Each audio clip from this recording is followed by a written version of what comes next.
Vai começar no dia 23 de abril, às 8 horas da manhã, essa promoção, e vai até a noite. Então só vai durar 24 horas, tá bom? Clica aí embaixo para você se inscrever. E o segundo recado, Kaique, onde a gente continuar aqui, é o seguinte. Cara, a Bíblia não é uma coisa simples de se compreender. Sim. Né? Nada simples. Nada né? simples. Você pode ler, mas compreender são outros 500. Porque senão você tá sozinho fazendo isso, você pode ter 10 compreensões diferentes sobre o negócio. Diferentes. E aí você vai ouvir quem? Cara, você precisa ouvir alguém que de fato tenha uma compreensão acurada sobre isso para te ajudar a ser guiado nessa jornada. Então, eu tenho um convite para você, que é o convite para você entrar na lista de espera da pós-graduação em Arqueologia, História e Interpretação da Bíblia com Rodrigo Silva, que está aqui junto com a gente. Ontem, inclusive, eu dei aula à noite para o pessoal da pós, porque a gente tem as aulas que são gravadas e tem a aula online, né? E tinha quase 200 alunos ali assistindo ao vivo naquele momento. E a gente estava numa situação muito interessante, porque a aula de ontem era matéria de História de Israel. Nossa. E a aula começava às 8 horas e a gente estava naquela situação ali, que às 9 horas teria a situação do Trump, se iria, se não iria, né? Então foi algo muito, muito interessante. E o pessoal participando, ativos, e alguns já foram ao NASP, conhecer o MAB, conhecer o museu, conhecer a gente pessoal, porque tem um encontro presencial também da pós lá no MAB, com uma oportunidade de serem guiados no Museu de Arqueologia por mim ali. E alguns estão indo para Israel com a gente quando tem escavação. Cara, isso é sensacional. E para quem se inscrever, você também vai receber a Bíblia comentada, que são mais de 400 vídeos com aulas, séries exclusivas, gratuitos, por 1 ano para você, junto com o Rodrigo Silva. Então, para você entrar nessa lista de espera, porque não está aberta a inscrição, você tem que clicar aqui embaixo, se inscrever, e aí você vai ser avisado assim que a gente abrir essas inscrições, tá? Isso aí. Vamos começar? Bora. Cara, o que você achou da experiência de ter lido a história de Josué, Lucão? Não, eu não sei nada. Eu não sei absolutamente nada. Isso significa que eu não li. Caraca, o Lucão, ele não... E sabe o que é o pior? Ele não tem vergonha. Não é isso. É porque eu não quero tomar spoiler, cara, do programa, entendeu? Eu gosto de chegar aqui sem saber nada. Porra. Mas olha, Mas é bom. com 500 vídeos, eu não sei quantos desses 500 foram de Bíblia, mas eu sei que também é uma pancada aí. Você já teve um curso de teologia aqui. É verdade. É verdade. Mas já aprendi bastante. Mas pensa que privilégio. O que você daria pra não saber essa história e aprender de novo? Entendeu? É. Foi ouvir pela primeira vez. Ele vai ouvir pela primeira vez. É tipo você falar assim, pô, eu nunca assisti Star Wars, vou assistir de novo. Nunca joguei Zelda, vou jogar de novo. Né? Nunca joguei Zelda, olha coisa Pô, bonita. Uma comparação. Tá, cara, qual que é a importância, Rodrigo, de Josué para você? Olha, Josué, para mim, ele vai em vários sentidos. Eu vou dar pelo menos 3 aqui de importância dele. Primeiro, a histórica. Ele me ajuda a compreender a formação do povo de Israel. Inclusive, nós vamos tocar em alguns elementos aqui. Se o que Josué fez ali com as conquistas militares foi um genocídio, ele matou os cananeus para ficar com a terra deles. Então aqui é um detalhe até de ética, de história ética e geopolítica. Porque se Jesus fala pra gente amar os nossos inimigos, né? E orar e não resistir ao perverso, ele vai lá. Então esse é uma primeira questão histórica, geopolítica. Segundo, estratégia. Porque a gente está num programa que também fala de estratégia, Finclass, pessoas que querem investir, liderança. Josué é um exemplo máximo de liderança, do qual nós podemos tirar várias lições para a vida atual. E terceiro lugar seria o aspecto teológico, porque Josué acaba se tornando aquilo que em teologia chamamos de um tipo de Cristo. Deixa eu explicar o que significa tipo. A palavra tipo e antítipo na Bíblia é quando os judeus vinham no Antigo Testamento vários elementos da história de Israel que simbolizavam a vinda do futuro Messias. Para nós cristãos, o Messias foi Jesus. Então você fala que o tipo encontra o antítipo. Ou seja, Moisés falou que viria um outro profeta semelhante a ele. Então está Jesus ali. Então Moisés é um tipo de Cristo. E Josué também. Tanto é que, dando um pequeno spoiler, o nome de Josué é o mesmo nome de Jesus. Vamos falar isso no momento apropriado. Ele torna o ambiente dele uma oportunidade. E tem um episódio aqui, no livro de Números, capítulo 13, sobre o nome dele, que eu tenho que explicar na Bíblia e também no contexto da época. O nome dele original não era Josué. O nome dele era Oséias. E aqui em Números, capítulo 13, versículo 18... versículo 16 diz assim: são estes os nomes dos homens que Moisés enviou para espiar a terra. E a Oséias, filho de Num. Moisés deu o nome de Josué. Várias coisas me chamam a atenção aqui. Esses são os homens que Moisés colocou para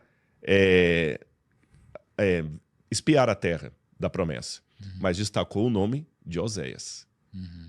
E olha que curioso. Fala, o que não era comum, porque ele não era o mais velho, né? Exatamente, ele não era o mais velho. Seria Caleb, né? Seria Caleb. E fala assim, e a Oséias, filho de Num. Moisés deu o nome de Josué. Oséias, Oshea, em hebraico, significa salvação.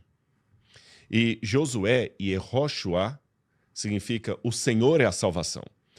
Esse mudar de nome no Oriente Médio é uma coisa muito séria. Você muda de nome quando você muda de situação de vida, quando você muda de significado, você muda de patente. Nós temos vários exemplos na Bíblia, por exemplo, Jacó, que passou a se chamar Israel. Yaakov significa aquele que vai atrás do calcanhar do outro. E como ele enganou o irmão, o significado do nome etimológico, que é aquele que vai atrás do calcanhar, passou semanticamente a significar enganador.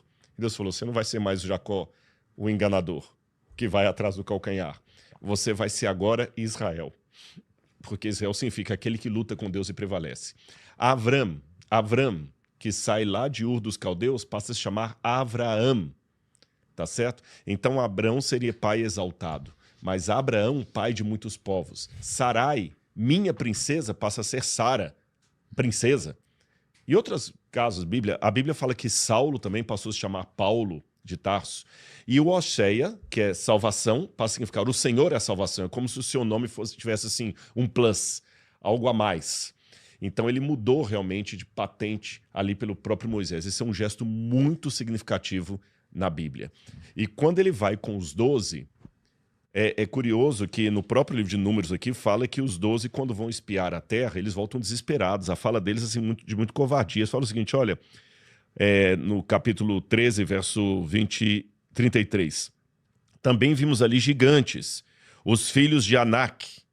Então ele fala, vimos ali, né, os Aneflim ben Anak. Ou seja, os gigantes filhos de Anak. Temos medo desse povo. Na verdade, esses gigantes aqui, não vamos pensar em gente com 4, 5 metros de altura, não. Eram pessoas com aproximadamente 2 metros, 2 metros e pouco. Eram gigantes do ponto de vista de um jogador de basquete. Alguém para falar, tá, mas tem algumas bíblias que falam que Golias, que provavelmente era um desses gigantes, ele tinha mais de 3 metros, mas esse é um erro do texto hebraico.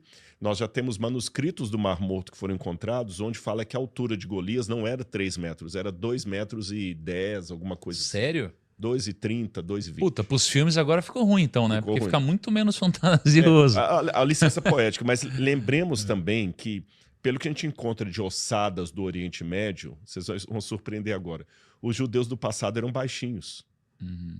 Os judeus eram baixinhos. A estatura média deles era, estatura média, 1,66 m. Seu a liberdade.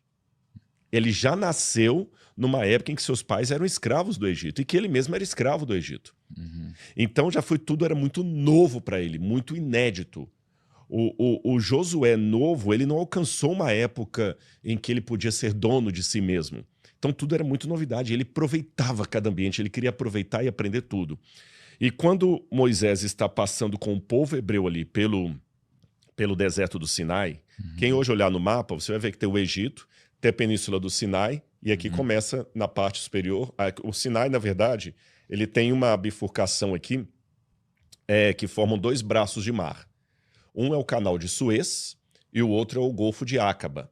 Do lado de cá está a Jordânia, aqui está Egito e aqui em cima começa Israel. Eles atravessaram a Península do Sinai, receberam a Tábua dos 10 Mandamentos, a questão do bezerro de ouro, Moisés subindo ao monte, voltando com a glória de Deus, e Josué vendo tudo aquilo, vendo Moisés armando o santuário, Arão falhando. Olha que interessante. Ele também teve a oportunidade de ver muitos líderes falhando. Que ele viu o Moisés falhando. Tá. Quando Moisés, uma vez lá, feriu a rocha em Meribá e perdeu a paciência, ele viu virtudes e defeitos dos líderes. Ele viu Arão, que era irmão de Moisés, fazendo o bezerro de ouro e colocando o pessoal para adorar o bezerro de ouro, com orgias e outras coisas mais. Ele E mesmo assim, ele soube aproveitar o que eu chamaria de a pedagogia da oposição. E para você que está em casa, eu vou explicar o que é isso. A nomenclatura é de minha autoria, tá? O que eu chamo de pedagogia da oposição? Você está reclamando que seus pais, às vezes, não tratam você de uma maneira como você deveria, que você vive num ambiente tóxico? Então, aprenda bastante com eles. Muito. Preste atenção em cada ato, para que você saiba o que você não deve fazer. Às vezes, nós só queremos aprender com os bons exemplos. Temos que aprender também com os maus exemplos. É verdade. Você está entendendo? É verdade. E não tomar sempre a parte pelo todo. Então ele viu que Arão falhou, mas ele viu Arão também sendo aquele que Deus escolheu para cuidar do santuário. E nesse momento, quando eles estavam quase, depois dessa travessia de alguns meses, estavam quase chegando, subindo aqui o Sinai, né?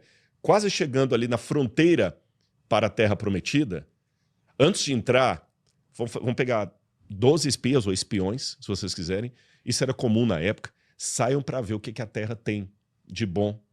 E esses saiam para ver o que a Terra tem de bom, não era simplesmente ir lá e tomar o que é dos outros. Isso aqui é uma coisa que eu quero aproveitar para explicar desde agora. Porque lendo assim rapidamente, parece que Israel provocou um genocídio dos cananeus. Os cananeus, ou cananitas, é a mesma coisa, estavam felizes na terra deles lá, com a religião deles, adorando o Deus deles. Daqui a pouquinho chegou todo mundo lá e tirou todo... Não, dá licença que agora a casa é minha, agora o Senhor Deus de Israel, que é o dono de tudo isso aqui. É um genocídio? Não. Pode olhar que Deus não mandou que eles ocupassem toda a terra de Canaã. Sabe que terras eles deveriam pegar de volta? Só de falar de volta já deu toque. Terras que Abraão, Isaac e Jacó haviam negociado. Porque os patriarcas se tornaram latifundiários. Só que quando Jacó deixou Canaã por causa da fome e desceu com a família dele para o Egito e acabou ficando no Egito, a terra que era de propriedade deles acabou sendo ocupada por outros povos e povos que eram mercenários dos egípcios. E agora, quando eles voltaram, eles tinham uma dificuldade. Primeiro, reaver a terra que pertenceu aos seus ancestrais, Abraão, Isaac e Jacó, não era tomar a terra de ninguém. Segundo, chegar até lá porque o Egito comandava Canaã naquela época. Assim como os Estados Unidos hoje está comandando a Venezuela. A Venezuela é um país independente, mas os americanos estão dando as cartas ali. O Egito também, ele dominava Canaã dessa forma. E muitos povos eram subservientes ao faraó do Egito. Então agora eles saíram do êxodo. Todos esses povos já estavam assim, olha, se prepara para batalhar contra os hebreus, que é a gangue, os amalequitas. E Josué venceu. Agora uma última pergunta que você me fez. Eles não tiveram tempo para treinar. Mas aí que vem o sangue no olho e Josué demonstra isso mais uma vez. Ele é sangue no olho. Tem mais um filme, e vocês que sempre me ajudam com os títulos do filme, eu assisto os filmes, eu sei tudo de Bíblia, mas os filmes eu esqueço o nome do filme. Acho que é 12 Homens, se eu não me engano, que é da luta no Afeganistão, baseado até em fatos reais, que um americano vai lutar com um afegão lá contra os terroristas no Afeganistão, e eles vão a cavalo, tem que lutar a cavalo. Nossa, eu não sei. O soldado americano, o Talibã, eles estavam lutando contra o Talibã. Então o soldado americano chega com aqueles homens dele lá, e ele chega todo de militar ali, americano e tudo mais, e tudo e tal. E acho que é 12 homens, se eu não me engano. 12 heróis. É um filme muito legal, baseado em fatos reais. Bom, sempre tem aquela questão americana de nós somos os heróis do mundo, né? Você exclui isso um pouquinho aí. Mas tem uma coisa interessante, porque o afegão é um homem que está lutando ali e ele quer convencer o poderoso Marine americano que eles têm que ir a cavalo. Para com isso, vocês estão primitivos, vocês estão lutando ainda na Idade da Pedra, nós temos tecnologia. Isso não funciona aqui. Você não conhece o deserto, você não conhece. Aí o cara fica... E tem um diálogo deles que ele fala assim, mas eu não entendo por que os nossos inimigos são tão potentes assim, eles ganham tanta batalha, e vocês também resistem tanto, nós temos um poder militar muito maior. Ele falou assim, tem uma diferença. O senhor está lutando aqui, mas a sua família está feliz lá nos Estados Unidos, em segurança. Você está lutando como um profissional. Os meus homens, a maioria deles perderam tudo para o Talibã.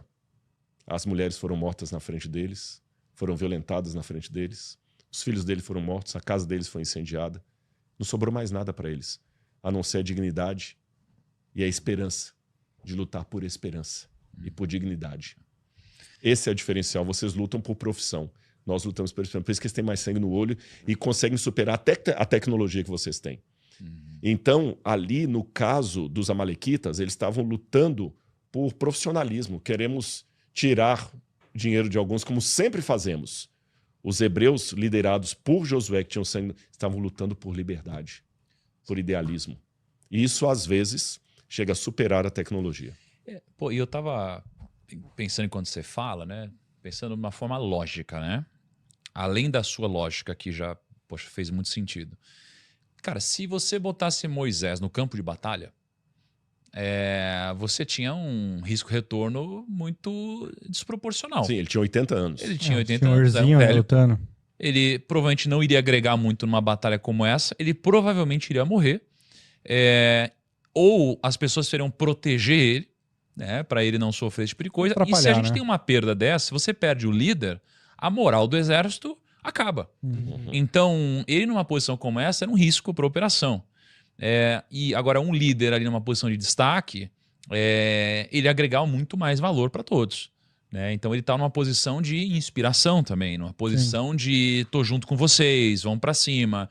E aí eu vejo nas empresas, quando eu pego times de vendas, por exemplo, pode parecer bullshit para quem não está no campo de batalha, mas um time de vendas ligando sozinho aqui, ó, ele performa muito menos do que um time de vendas com um líder fazendo uma abertura, fazendo um discurso, impulsionando o time, cobrando o time, liderando o time. A performance é diferente mesmo. Então Moisés, além do significado espiritual aqui, ele também tinha essa figura psicológica que você falou, que se aplica nos negócios. E aí vem e o dano psicológico no inimigo, né? Porque, pô, o inimigo tá lá lutando e tá o senhorzinho ali, assim, mano, pô, os caras tem algo a mais ali, a gente não vai conseguir, não. E um dos grandes problemas da juventude de hoje é que muitos não querem ser liderados. Porque a vida é ele e o celular. Esse é um dos grandes problemas Vocês têm que lembrar que para o Senhor, um dia é como 1000 anos e 1000 anos como um dia. Ele retarda por misericórdia de vocês. Então, quando Deus deu aqueles 40 dias que viraram 40 anos para eles no deserto, não foi apenas um castigo. Então, de raiva, vai morrer todo mundo aí? Não. É porque com aquele espírito de gafanhoto, se eles entrassem em Canaã com aquele espírito, ia dizimar todo mundo, não ia sobrar ninguém. Se eles entrassem em Canaã... Com aquele espírito de miniatura... Eles iam perder. Iam perder. Não tinha Moisés ali segurando que ia sustentar, porque o Espírito de Deus trabalhava com Moisés e com eles. Sim, então, é diferente do espírito que eles tiveram entre os amalequitas, ali eles estavam tão assim, acabrunhados, derrotados, assim, olha, se vocês não mudarem esse espírito, não vai sobrar ninguém que eu tirei do deserto. Eu poderia dizer, então, nossa, fez muito sentido. Então, na verdade, quando Deus fala sobre 40 anos, é quase que o tempo para o povo se renovar. Exatamente. Porque se esse povo entrasse lá, na verdade, Deus estava protegendo o povo dele, porque se entrasse lá, todo mundo ia morrer e não ia dar para cumprir a missão. Exatamente. Então, em tese, a missão era para ser cumprida por eles, e eles, digamos, não estavam preparados ou decidiram não cumprir a missão, porque, pelo que eu entendo, se Deus colocou eles lá, eles talvez estivessem aptos a cumprir a missão. Só que eles decidiram, ou não conseguiram, talvez por falta de fé nesse momento, cumprir a missão. Então, por uma coisa unilateral do lado deles, não foi possível. E aí o que parecia uma punição, na verdade era uma preservação. Eu vou salvar os descendentes de vocês. Porque no espírito que vocês estão, vai morrer todo mundo, não vai ter nem o descendente para Nossa, isso foi então, muito volta pro animal, deserto. Cara. Volta pro deserto, fica aí, os descendentes de vocês vão vir num outro espírito, aí eles entram. Você entendeu essa parada? Sim. Que loucura, cara. Mas será que é porque também era um povo escravo? E é um povo muito abusado e machucado. Não é meio que aquela coisa lá de tipo assim, cara, é melhor ser explorado e ter a segurança do que enfrentar algo novo, né? Cara, com certeza a cabeça dele estava moída. Porém, esses dois mostram que era possível. Sim, total. E eles mesmo, na época de lutar com os amalequitas, eles não tiveram cabeça de escravo. Então, assim, o que você falou é verdade, mas a gente não pode deixar que o nosso trauma nos domine. Sim. Cara. Esse é o problema. Mas eu acho que o problema é a massa. Porque é difícil se destacar, porque os dois eram exceções. É tipo, de 10, a exceção foi 2. 12, a exceção foi 2. Porque a massa, quando foi levar pra massa, falou assim, e aí, o que vocês acham? O medo prevalece, né? Cara, isso é uma daquelas situações que mostra que na nossa limitação a gente julga Deus o tempo todo, né? Pô, por que Deus não faz isso então, né? Se ele é Deus. Pô, por que Deus não dá essa punição? Então, na nossa cabeça, eu tava lendo o texto e de certa forma você vê como uma punição. Eles vão, não tiveram fé, Deus fala, então agora vocês não vão entrar. A gente vê quase como poxa, caramba, já que eu errei, Deus vai me punir. Esse é o tipo de coisa que, quando a gente olha, na verdade, não é uma punição, é uma coisa boa que Deus está fazendo. Então, quando a gente fala que a justiça de Deus é diferente da nossa, às vezes daqui está limitada a nossa percepção. E até com uma questão também do Oriente Médio. É porque quando nós vivemos numa cultura ocidental, por exemplo, pai não bate em filho, hoje, né, muitos pais não batem mais nos filhos, tem essa questão toda, a gente entende punição como uma coisa e disciplina como sendo outra. Para eles era uma coisa só. Tanto é que Jesus fala no Apocalipse, eu disciplino e castigo aqueles que amo. Então, a punição e a disciplina são duas faces de uma mesma moeda. A diferença que eles faziam é entre a vingança gratuita e a disciplina. Existe uma diferença entre você deixar uma criança de castigo porque você está querendo ensiná-la um princípio, ou você deixar a criança de castigo porque você é um sádico que gosta de ver o outro sofrendo. Você entendeu? Aquele cara não tem amor nenhum pela criança e fica lá. Tem uma diferença. O castigo pode parecer o mesmo. Eu deixei ele sem sobremesa. Mas eu deixei sobremesa porque eu tenho uma questão disciplinar, ou deixei sem sobremesa porque eu gosto de ver a criança sofrendo. E Deus não é aquele um caprichoso. Ou seja, tudo que Deus faz sempre é para salvar. Lembre-se que os dois que entraram, e aqui tem mais um detalhe do significado do nome, porque Josué, que vai ser o mesmo nome para Jesus, não deixa eu esquecer de falar isso no final, significa o Senhor salva. Moisés até muda o nome de Oséias para Josué, porque todas as vezes que as pessoas chamassem em hebraico o nome deles, elas estavam lembrando o Senhor salva. Imagina, Senhor salva, o que a gente faz agora? O Senhor salva, o que a gente vai fazer agora? O nome dele era um constante lembrete do povo a não perder fé. O Senhor salva, o que nós vamos fazer agora? Vamos atacar. O que nós vamos fazer? O Senhor salva nos mandou ir. O Senhor salva. O Yehoshua. E o Caleb. Kalev. Kal significa todo, lev, coração. Kelev significa cachorro, em hebraico. Né, que o cachorro é fiel, tá ali, e o Kalev, aquele que é do coração. E olha que elemento interessante a gente vê na história. Parece que quase todo líder tem que ter um junto com ele, sabe? O Sherlock Holmes, que tem o Watson, né? Meu caro Watson. Então tem o Lutero, que tem o Melanchthon, que estava do lado dele ali. Então você tinha Sócrates, que tem Platão. Então todo mundo tem um auxiliar ali. E o Josué tem o Caleb, que também teve a humildade de ser o auxiliar, mesmo sendo mais velho. Então você... Sido um bom pai. Porque é claro que não dá para ter certeza, claro. óbvio, né? Porque tem muitas possibilidades, né? Mas... Porque Moisés errou até no final, e ele mesmo não entrou na terra prometida, né? Não, aliás, não entrou de fato. Mas os filhos dele... não, é que também não dá pra dizer que eles não foram salvos, né? Não. Mas assim... Lembra que os 40 anos foi pro povo mudar de mentalidade. Sim. Mas Moisés não conseguiu fazer com que os filhos entrassem na terra prometida por falta de fé e medo, né? Provavelmente. Como você falou, a Bíblia não dá detalhes, ela abre uma possibilidade. Sim. Eu posso trabalhar isso em duas vias e ambas são complicadas de você decifrar. Até que ponto o fracasso do filho representa o fracasso educacional do pai? O pai não soube ser pai o bastante para o filho. Há casos concretos disso. Segundo a Bíblia, é o fracasso do pai, né? Que fala que o filho, como que não sei o que lá, e os seus filhos andarão no caminho. Mas assim, quando a Bíblia fala isso, a Bíblia às vezes usa algumas linguagens de hipérbole. Tá. Né?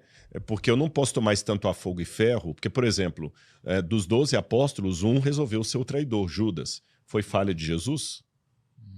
Que os 12 discípulos estavam como 12 filhos ali de Jesus, 12 discípulos. A própria palavra diz discipulado. Mas acho que então não... Jesus falhou no discipulado com Judas? Quando Judas começa com Jesus, talvez ele já tenha formado uma boa parte do seu caráter, né? Nessa idade que ele já tinha. Mas lembra que, só abrindo um parênteses de Judas, nós já tivemos um programa sobre Judas aqui, até lembra que quando Jesus manda os discípulos para expulsar demônios, eles voltam felizes, que Deus usava, Judas voltou também, depois de ter expulsado demônios, feito curas, milagres. Mas eu acho que... Total. Mas eu acho que não... Mas é que ele, assim, ele não foi criado por Jesus, né? Sim. Esse foi o ponto. E mostra na história inteira com Jesus várias falhazinhas de caráter ao longo do caminho. Não foi um grande erro. Sim, mas o Pedro também tinha várias falhazinhas de caráter ao longo do caminho. Sim, o que eu estou dizendo Tiago só é e que João. ele não foi criado por Jesus. Né? Não. Sim, mas mesmo assim, é difícil, tanto na Bíblia como na atualidade, você equacionar essas duas realidades. Sim. Todo filho fracassado, se eu falar que todo filho fracassado é resultado do erro do pai na educação, eu tiro demais a responsabilidade do jovem. Da mesma maneira, se eu falar que todo jovem bem-sucedido é porque o pai acertou, também a matemática não fecha. Não, é um mistério. Há pessoas... O fato é o seguinte... Você não é responsável pelo que os seus pais fizeram com você, mas você é responsável pelo que você vai fazer a partir disso. Eu conheço muitas famílias que às vezes tem um pai piedoso e tem gêmeos. Sim. Um foi para frente, o outro ficou atrás. Só Deus conhece, por isso que a gente não pode julgar as pessoas. Nós podemos, assim, colocar juízo de valores nos atos. Eu posso falar o seguinte, Tiago, isso que você está fazendo é errado. Mas existe uma diferença entre julgar o seu ato e julgar você. Porque às vezes você está fazendo isso, você está errado, não vou falar que está certo, você está errado, mas às vezes é uma barreira que você tem de um trauma que você herdou do seu pai que você não superou. Como é que o Espírito Santo lida com isso em cada coração, não sei. Eu sei que como eu não tenho acesso ao coração do outro, eu posso vir a um bate-papo como esse, numa palestra, numa conversa individual, e apontar comportamentos errados. Mas não legislar indivíduos, porque isso no fundo é só Deus que conhece. Eu vejo a prostituição, é um exemplo muito claro que eu dou, a prostituição é algo errado. Não tem como eu falar que a prostituição é uma coisa boa, aceitável socialmente, que faz parte da vida, que é uma profissão como outra qualquer. Não, a profissão é algo moralmente terrível, não tem como defender a prostituição. Mas eu vou olhar lá duas prostitutas, uma às vezes é prostituta porque ela tem um problema de caráter muito sério mesmo e escolheu a prostituição. A outra, às vezes, foi abusada a infância toda por padrasto, por irmão mais velho, não sei o que e tudo, ela não tem nenhuma dignidade psicológica de mulher. As duas estão fazendo algo errado, mas uma tem um histórico que a outra não tem. Só o Espírito Santo conhece os corações. Então há casos de filhos fracassados porque não souberam superar um pai ausente, há pais bons que falham. A gente lembra lá Eli, os dois filhos dele viraram um fracasso. Mas com Samuel, ele foi bem. Mas, Rodrigo, vamos pensar aqui, ó. E, pô, também a gente não precisa ser exaustivo nessa reflexão, né? Não é o foco aqui, mas naquela época tinha uma coisa muito diferente de hoje, que naquela época a sucessão através do sangue era uma coisa muito mais importante, nobre. Geralmente você colocava muitas vezes alguém na liderança pelo simples fato de ter vindo de você e assim por diante, né? Os reis eram assim, etc. Então já deveria ter uma inclinação a ter uma relevância em quem viesse como filho de Moisés. Além de não ter tido nenhuma história relevante sobre filhos de Moisés aqui na história, eles também não conseguiram... Culto ao herói. A Caabe é onde está o túmulo de Maomé, né? Então o pessoal fica lá em torno e tal, e aquela coisa toda, e aquela devoção ao profeta. Se Deus falasse onde estava Moisés, talvez os judeus estavam até hoje lá também. Então Deus falou, não, igual Jesus também, não quero, eu quero que vocês lembrem do evento, não do local para virar peregrinação. E aí Moisés sai do cenário, Josué entra e quando ele tem medo, ele demonstra medo no início, porque a responsabilidade é grande, isso até é bom, cautela, Deus fala a passagem que você falou. Josué, não te mandei eu, seja forte e corajoso, não tenha medo. Mas, às vezes a gente fica muito preso nesse verso, mas esquece de ler os dois versos anteriores. Antes Deus falar com ele assim, seja forte e corajoso, ele falou assim, eu não te orientei. Então teve aprendizado. E ele falou assim, eu não te orientei, eu não te preparei. E antes disso ele falou, Tão somente seja forte e muito corajoso para que você tenha cuidado em fazer tudo segundo a lei que meu servo Moisés ordenou. Não se desvie dela, nem para a direita, nem para a esquerda. Aí você vai ser bem-sucedido. Aí eu tiro 2 lições aqui. Primeiro, eu não te orientei. Então, hoje nós temos uma época que muitas pessoas querem pular etapas. Ele não quer ter o trabalho de ler Estou vendo o seu livro aqui, A Arca, por exemplo. Esse livro deve ter umas 600 páginas, aproximadamente. Tem umas 400. 400 páginas. Ele não quer ter o trabalho de ler as 400 páginas. Ele quer botar no GPT ou em qualquer outro IA lá, para ela dar um resumo do livro para ele e em 3 minutos ele saber o conteúdo do livro sem precisar ler as 400 páginas. Ele não quer ter o trabalho de aprender inglês da forma convencional. Ele quer seguir aquele cara que está assim, vou te ensinar a aprender inglês dormindo. É uma técnica nova que foi encontrada por Harvard. Então, quer dizer, as pessoas hoje estão acreditando nesse engodo de pular etapa. Ele não quer ter uma saúde boa, ele quer usar um processo que encurte caminhos. Mas não adianta. Se você não passar pelo processo, você não vai ter um resultado eficaz. É importante o processo. Ele não quer o processo, ele quer pular. Então, como é que você sabe tanta coisa? Eu sento o traseiro ali no banco e estudo. Não tem outro jeito, não tem uma fórmula mágica. As pessoas querem fórmula mágica. Eles não querem ser orientados. Josué foi orientado e isso demorou tempo. Não foi um curso relâmpago. E o outro detalhe, uma vez que ele estava agora como líder, havia coisas que ele faria diferente do seu líder, porque é outra pessoa, é outra cabeça, são outros tempos. Mas ele não pode deixar de lado aquilo que é a identidade do grupo. Então Deus falou assim, olha, lembra da lei que eu dei ao meu servo Moisés, não se desvie dela. Então, não torne a inovação agora uma coisa, não, muita gente... Meu pai não sabia o que estava fazendo. Uma vez eu vi um rapaz falando assim, não, meu pai não sabe administrar, não, meu pai não sabe fazer isso, não sabe fazer aquilo e tudo mais. Eu dei uma lenhada, eu falei assim, mesmo, seu pai não sabe nada? Com a sua idade, o que seu pai já tinha? Não, com a minha idade ele já tinha uma casa própria, já tinha isso, já tinha aquilo outro, já tinha um carro próprio. Você, só com a sua idade você ainda mora na casa que é dele. Então, quer dizer, vamos ter um pouquinho de humildade também, você está entendendo? Então, não se esqueça daquilo que marca. Há parâmetros que se você se desviar dele, você não vai ser bem sucedido. E aí, assim, Rodrigo, essa parte é uma das mais icônicas de Josué e tem muitas músicas sobre isso, e as pessoas quando querem empoderar alguém, falam, não, mas seja forte e corajoso, remetendo a Josué e tudo.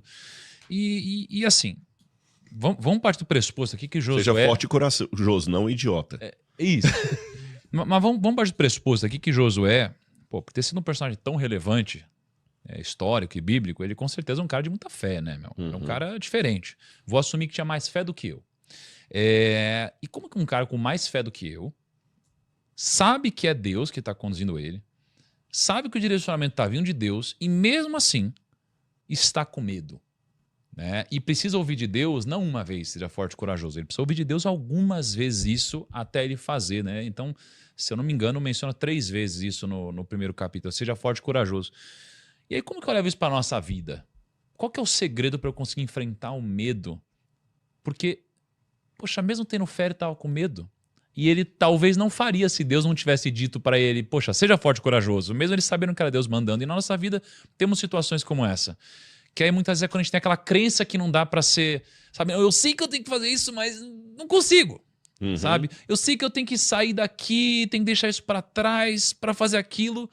Eu sei que é o mais lógico a fazer, eu sei que faz sentido, todo mundo já me disse, sei lá, eu tenho certeza, os psicólogos já falaram, os mentores já falaram, mas eu não consigo. Então, assim, qual que é o segredo, talvez, para você conseguir quebrar esse negócio, essas correntes, essas amarras e seguir? Eu acho que o primeiro segredo é não cair no engodo do tudo ou nada. Ou eu não tenho medo nenhum, ou eu tenho medo. Não. O medo demais vira fobia e paralisa. O medo de menos vira estupidez e risco desnecessário. O medo, na medida certa, ele é até uma proteção. É o medo que me impede de colocar a mão num buraco escuro e ser picado por uma cobra que está lá dentro ou um escorpião. É o medo que, na dosagem certa, vira a prudência de não ultrapassar numa curva se eu não estou vendo como é que está do outro lado. Então, ou talvez a primeira coisa é entender qual o papel do medo na minha vida. Não é largar de todo o medo, porque se salvar basta eu deixar Deus trabalhar. Se perder, você tem que lutar contra o Espírito Santo. Então, ninguém vai se perder porque Deus foi caprichoso. Ele vai se perder porque ele desistiu de Deus. E no que diz respeito ao exemplo da parábola, nós, de novo, pegamos Josué e vemos um detalhe no que você falou aí. O ato certo, no contexto errado, se torna um erro. No contexto da Mishnah, por que eles falam que o correto era guardar? A Mishnah está dentro do Talmud, é o tratado da Mishnah que vai falar da questão dos ganhos. Por que o judeu guardava e enterrava? Porque nessa época do Talmud, eles já tinham sido expulsos da terra de Israel. Eles estavam já na segunda fase da diáspora, como alguns falam. Teve uma diáspora que começou na época do cativeiro da Babilônia e teve outra diáspora a partir do ano 70. Os judeus estavam espalhados. Então ali, eles tinham que guardar o dinheiro deles porque eles eram... para não ser roubado e tudo mais. É diferente da situação que Jesus contou, onde eles estavam na terra de Israel e o dono já dava o dinheiro para eles para negociarem. Que, na verdade, até a palavra talento ali, talento é uma medida de peso, não é uma moeda. É uma medida, uma unidade de peso. É mais ou menos 27 quilos. Então, você tinha que negociar. Então, o erro daqueles homens ali é como se você, pegando o seu exemplo, você pegasse parte dos seus recursos e diversifique em 3 bancos, banco A, B e C, aí o banco A e B te dão uma boa rentabilidade. O C cai. Você fala assim, desculpa, eu vou tirar... Você chega pro dinheiro e fala assim, olha, eu apliquei no outro banco lá, me deu uma carteira melhor do que a sua. Então, o princípio é esse. E um elemento que devemos levar é que, em que pese o meu respeito pelo judaísmo talmúdico, eles acabaram, na prática, fazendo o contrário do que Jesus falou. Porque, pelo medo de estarem espalhados pelo mundo, o que eles fizeram com a fé judaica? Enterraram. Deixaram de ser prosélitos. O judeu não converte mais ninguém, não prega para ninguém, não tem nada a anunciar ao mundo, agora é só eles. O crescimento do judaísmo é mais por filhos, há poucas conversões, eles não estão interessados que você se converta. O cristianismo não. Vocês vão para o mundo, vão falar essa mensagem. Resultado, mesmo que muitos sejam apenas nominais, não sigam a risca a palavra de Deus, maioria, né? Mas nós temos hoje 1 bilhão e 200 milhões de cristãos no mundo, salvo engano. Acho que 1 bilhão e 200 milhões. Não, hoje são 2,3 bilhões. De cristãos. Cristãos. Exatamente. 2,3 bilhões de cristãos no mundo. E o cristianismo saiu do judaísmo. E quantos judeus há no mundo? Se juntar os que estão em Israel fora... 100? Não, 100 milhões? Não. Muito longe disso. Deve ter uns 15 milhões. Né? 15 milhões de judeus, contando os que vivem em Israel e os que estão em Nova York, na Argentina, aqui no Brasil. Você tem 15 milhões de judeus no mundo para 2,3 bilhões de cristãos. Ou seja, quando o cristianismo surgiu, um punhado de campesinos em torno de Jesus de Nazaré, havia muito mais judeus. Hoje os judeus são pequenos porque eles fizeram isso. Pegaram a grande mensagem judaica e enterraram. Ao invés de espalhar para o mundo, por isso que estão pequenos. Eles mantiveram o talento enterrado. Tem muita sabedoria, mas muito... Um dia a gente podia fazer uma coisa legal sobre esse assunto. E eu falo isso, não é criticando o judaísmo, porque eu tenho ascendência judaica, eu amo os judeus. Eu estou falando como muitos judeus fazem. Eu estou fazendo uma autocrítica do povo de Israel, que é um povo maravilhoso. Olha, eles pegaram um país como Israel e tornaram uma potência. Imagina se eles tivessem cumprido tudo aquilo que Deus falou para Josué, que olha, não se aparte da lei, nem para a direita, nem para a esquerda. Aí não teria para outro. Cara, e pois bem, né? Aí me lembro só depois de falar minha conclusão sobre a parábola, que tem um plot twist 2 nessa parábola, tá? Não, vou trazer agora já. Cara, o plot twist, assim, ó, quando eu olho para isso, realmente o que fez corretamente, de acordo com o aprendizado dele, foi o que enterrou, né? Só que, no final das contas, no Bava Metzia 42a, que fala sobre isso, ele não fala, na verdade, que o bom administrador só enterra. Na verdade, ele fala que ele diversifica em 3. Ele fala que ele deixa uma parte em negócios locais, uma parte ao alcance da sua mão e uma parte ele enterra. Né? Então, quando a gente olha para os 3, negócios locais geralmente é a maior multiplicação, são os negócios, o empreendedorismo, né? Ou as ações. Quando a gente fala de deixar ao alcance da sua mão, é algo que você pode movimentar a qualquer momento. Uma fuga. É uma fuga e geralmente seria o equivalente a uma renda fixa hoje. Você pode tirar rápido. O equivalente a emprestar para o banco, né, de alguma forma. Seria você receber juros de uma forma conservadora. E o enterrar seria real estate, terra, alguma coisa assim que você fica muito protegido. Tanto é que na época eles não tinham responsabilidade quando eles enterravam e alguém roubava o que estava enterrado. E aí quando eu vejo essa parábola, Na verdade, o correto é a junção dos três. Cara, nenhum sozinho estaria, quando a gente fala dos ensinamentos judaicos sobre a ótica de investimentos, nenhum sozinho estaria fazendo corretamente. Precisaria dos três para unir, ou seja, nenhum sozinho conseguiu fazer o que era o ensinamento máximo, né? Letra A. Coisas fantásticas não são mentirosas apenas porque são fantásticas. Existem elementos fantásticos que aconteceram. Alguns a ciência consegue explicar, outros não. Mas eles não são mitológicos por causa disso. Segundo lugar, os milagres são Deus agindo na natureza com leis e causas que nós desconhecemos. O que a gente chama de sobrenatural é Deus apenas agindo na natureza com mecanismos que nós desconhecemos. Esse é um primeiro ponto. Então, Deus pode sim fazer a água do Rio Jordão abrir. E o Rio Jordão, hoje, você vai lá, é um filetezinho pequeno. Não é o mesmo Rio Jordão caudaloso dessa época. Quem já foi para Israel fala assim, mas não vi esse Rio Jordão todo que fala aí. Porque realmente, hoje nós temos alguns elementos que fizeram o Rio Jordão ficar diminuto. Letra A, como acordo de paz, como parte do acordo de paz de Israel com a Jordânia, Israel tem que dar... Eu não sei se é a metade, eu não lembro o percentual, mas é mais de 50% da água do Rio Jordão, Israel tem que fornecer para a Jordânia. Tá. Então, vai tirando a água do Rio Jordão para a Jordânia, vai diminuindo o leito do rio. Outra questão, você tem agricultura, que também está tirando mais água do Rio Jordão, vai diminuindo ainda mais. Terceiro elemento, você tem uma questão ecológica, assoreamento, a presença humana massiva. Então, o Rio Jordão hoje não é o mesmo que havia na época de Moisés, que era um rio que realmente tinha que abrir. Então, Moisés e, aqui no caso, Josué. Então, ele atravessa o Rio Jordão e chega na Terra Prometida. E você vê que repete o mesmo processo de Moisés. Gente, isso é incrível. A psicologia diz que, muitas vezes, os modelos se repetem. Você já viu que, às vezes, uma menina ela se casa com um cara muito parecido com o pai dela? Sim. E muitos traumas são repetidos.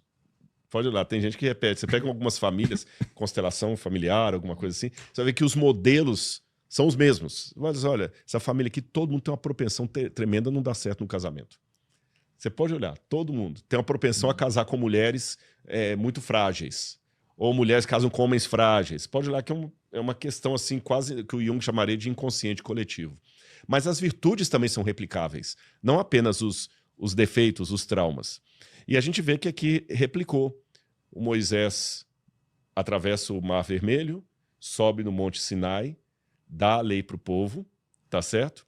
Manda 12 espias para a terra, mas só 2 voltam com um bom relatório.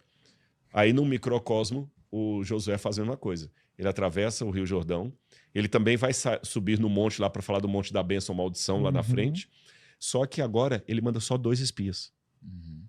Ele não mandou 12. Ele falou assim, olha, Moisés mandou um de cada tribo e só 2 voltaram com um bom relatório. Então, eu vou aprender essa lição com ele aqui. Só vou mandar 2. Eu vou escolher 2 homens mais otimistas que eu tenho aqui, porque às vezes, isso é interessante, tem situações que é bom você ouvir o grupo. É aquele negócio que você falou. A coisa certa, na hora certa, que a coisa certa na hora errada, ela fica errada. Concorda comigo? Então há momentos que você deve ouvir o grupo. O que vocês preferem, gente? Vamos ouvir. Eu quero dar a opinião de vocês para opinarem também. Eu quero dar o direito de vocês participarem. Mas há situações em que o líder tem que falar o seguinte, olha, é o seguinte, no feriado nós vamos trabalhar, tá bom? E a gente vai compensar com o banco de horas, ok? Está dado. Porque às vezes você for... vai ter tanta opinião que não vai chegar a consenso nenhum. Então ele falou assim, olha, pegar um de cada tribo para espiar, esse pessoal vai voltar de novo, com o mesmo pessimismo, Deus vai mandar a gente voltar de novo para o deserto e ficar mais 40 anos e eu vou morrer. Então é o seguinte, só vou mandar 2.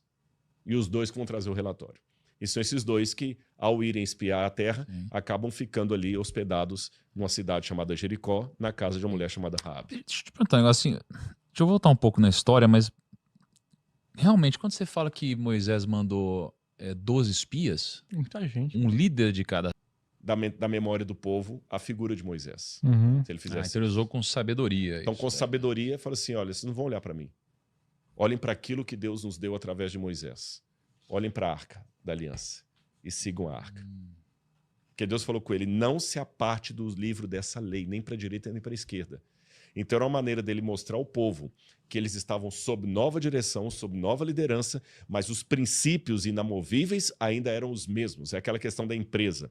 Pode ter mudado o CEO, o sócio fundador já morreu, mas aquilo que nos fez chegar até aqui é o que vai nos levar. Você pode ir lá que tem uma história, vocês vão saber contar isso melhor do que eu. Pode falar o nome de marca aqui, não tem problema não. Que a Lego, uma vez, teve um prejuízo tremendo quando eles pararam de investir naquilo que eles tinham para mexer com outras coisas. Não sei se vocês lembram, tem uma fase... Foi que ela quase quebrou, não foi? Que ela quase quebrou, exatamente. O problema não é você diversificar os seus investimentos. O problema não é você agora comprar aqui, sei lá, uma escola de ensino médio e começar a aplicar numa escola. Não é esse o problema. O problema é você fazendo isso esquecendo o que te trouxe até aqui. Você entendeu? É como se o McDonald's agora parasse de produzir sanduíche e começasse a investir só agora em... Agora, o que é McDonald's? Não é mais a lanchonete. O McDonald's agora... É bowl de salada. Bolo de salada. Bowl de salada. Você entendeu? Não vai funcionar. Porque todo mundo pensa no McDonald's, pensa no hambúrguer. Não pensa em outra coisa. Aí o pessoal, não, agora nós compramos o McDonald's, mas o McDonald's agora nem lanchonete vai ter mais. O McDonald's só vai investir agora em televisão. Vamos criar a TV McDonald's.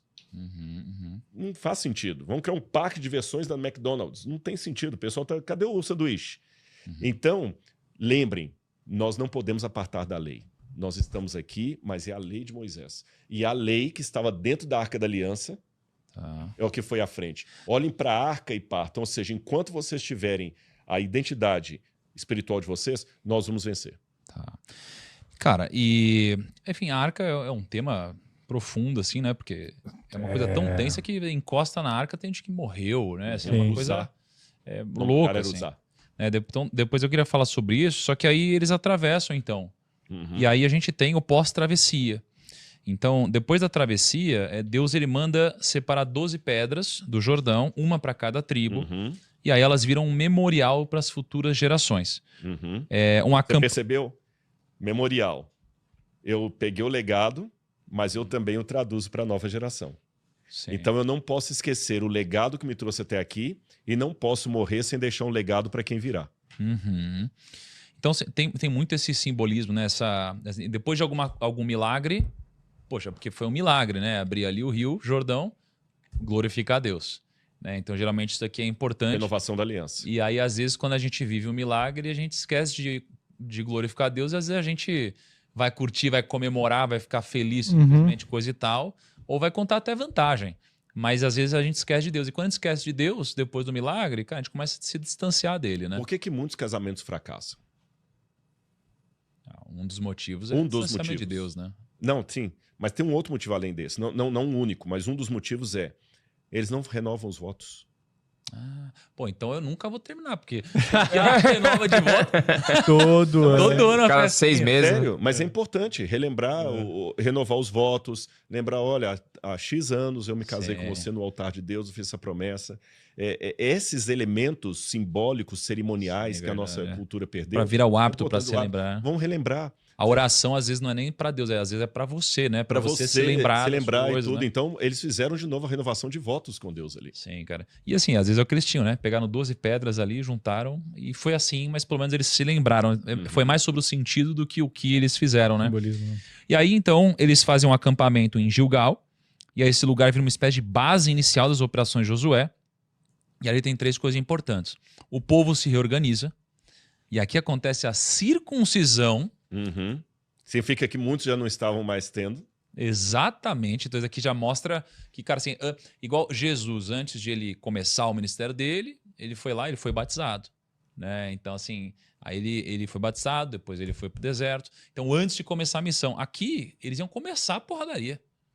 Cara, e celebram a Páscoa antes. Tá alinhado. Exatamente. Que é a renovação do... O que é a Páscoa? Deus nos tirou do Egito. É isso. Então eles se organizam, tem a circuncisão, e aí a Páscoa volta a ser celebrada. A pergunta aqui para você, por que Josué ele faz, ele renova a circuncisão antes de qualquer batalha? Assim? Qual que seria o significado para hoje disso? Eu digo o seguinte, quando uma criança nasce, isso aconteceu comigo, uma das primeiras coisas que os pais ensinam é o seu nome completo, o nome do seu pai e sua mãe. e o número de telefone da sua casa.